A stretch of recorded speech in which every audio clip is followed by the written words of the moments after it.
Hi everybody, it's Morgan. Just wanted to hop on and tell you a little bit about the senior SEM project that I've been working on.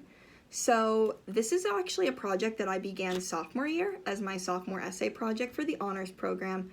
So if some of this sounds a little familiar to you, I might have talked about this project with you in essence before. So I'm interested in studying presidential rhetoric, specifically State of the Union addresses, spanning from George Washington to Donald Trump, because I want to know, how does the state of the country impact presidential rhetoric? So, for example, whether or not the country is experiencing an economic struggle, how does that impact the presidential rhetoric in the State of the Union speech? Whether or not the country is involved in a war at the time that the speech is given, how does that impact the rhetoric within their speech? And I think that this is important to understand because politicians, specifically presidents, but politicians, can mobilize us to do things with the speeches that they give. So understanding the methods that they're using can help us to understand why we're motivated to make the choices that we're making. Because presidents can motivate us to spend money in a certain area, through endorsements can motivate us to support other politicians, can motivate us to support specific policies.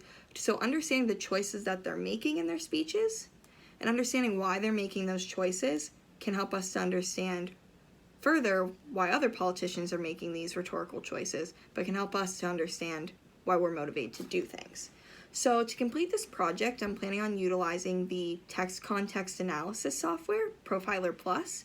And what you do is take the speech or any body of text that you want this software to analyze, you input it into the software, and then you get some outputs, some scores, raw numbers, based on the analysis that the program has performed. And so in these areas, you then would compare the scores yielded by each speech.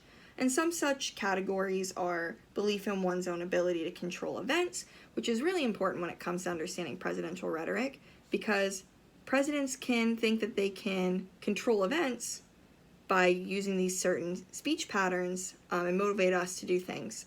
Some other categories are distrust of others, in-group bias, and then by, calculating the differences, calculating the significance in the differences between the scores yielded can help us understand the differences between these speech patterns throughout American history. Hope that all makes sense. Right now I'm kind of working on collecting the speeches and then inputting them in the software to get these raw scores. So I look forward to working on this project. I look forward to being in class with all of you, and please reach out if you do have any questions.